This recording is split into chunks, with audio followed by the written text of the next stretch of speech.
শিশুদের রোগ প্রতিরোধ ক্ষমতা বাড়াতে মাটিতে খেলাধুলা জরুরি। কি বলছে বিজ্ঞান? কাদামাটি শিশুর রোগ প্রতিরোধ ক্ষমতা বাড়ায়। শিশুদের রোগ প্রতিরোধ ক্ষমতা বাড়াতে মাটিতে খেলাধুলা যে কতটা জরুরি একথা গ্রাম অঞ্চলে বহুদিন ধরেই বলে আসছেন মুরব্বীরা।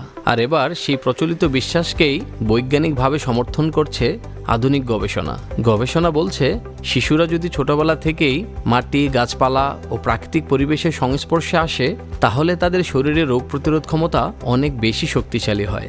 এতে ভবিষ্যতে অ্যালার্জি কিংবা অটো ইমিউন রোগে আক্রান্ত হওয়ার ঝুঁকিও কমে যায়। বিজ্ঞান ভিত্তিক সংবাদ মাধ্যম লাইফ সায়েন্সের এক প্রতিবেদনে বলা হয়েছে, আমাদের শরীরের রোগ প্রতিরোধ ব্যবস্থা তখনই সঠিকভাবে কাজ করতে শেখে যখন শিশুরা ক্ষতিকর জীবাণু আর উপকারী জীবাণুর পার্থক্য বুঝে নিতে পারে। আর এই পরিচয় ঘটে মূলত মাটিতে খেলাধুলার মাধ্যমেই। বিশেষজ্ঞদের মতে মানুষের শরীরের একটি গুরুত্বপূর্ণ অংশ হলো গাট মাইক্রোবায়োম। আমাদের পেটের ভেতরে থাকা কোটি কোটি ক্ষুদ্র জীবাণুর বেশিরভাগই উপকারী। এগুলো খাবার হজমে সহায়তা করে, ভিটামিন তৈরি করে এবং রোগ প্রতিরোধ ব্যবস্থাকে সঠিক নির্দেশনা দেয়। শিশুর জীবনের প্রথম বছর গাট মাইক্রোবায়োম গঠনের জন্য সবচেয়ে গুরুত্বপূর্ণ সময়। স্বাভাবিক উপায়ে জন্ম নেওয়া শিশু মায়ের শরীর ও বুকের দুধ থেকে উপকারী জীবাণু পায়।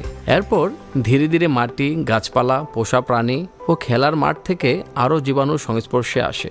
এক্ষেত্রে বিজ্ঞানীরা বলছেন ওল্ড ফ্রেন্ড থিওরি বা পুরনো বন্ধু তত্ত্বের কথা। অর্থাৎ শৈশবে যত বেশি উপকারী জীবাণুর সঙ্গে পরিচয় ঘটে শরীরের প্রতিরক্ষা ব্যবস্থা তত ভালোভাবে গড়ে ওঠে। অতিরিক্ত পরিষ্কার পরিচ্ছন্ন পরিবেশে বেড়ে ওঠা শিশুদের মধ্যে অ্যালার্জির ঝুঁকি বরং বেশিই দেখা যায়। গবেষণায় দেখা গেছে যারা কৃষি নির্ভর পরিবেশে বড় হয় বা যাদের বাড়িতে পোষা প্রাণী থাকে তাদের অ্যালার্জির হার তুলনামূলকভাবে কম। অর্থাৎ শিশুর সুস্থ ভবিষ্যতের জন্য প্রয়োজন শুধু পরিষ্কার পরিবেশ নয়, বরং প্রকৃতির সঙ্গে নিরাপদ সংস্পর্শ।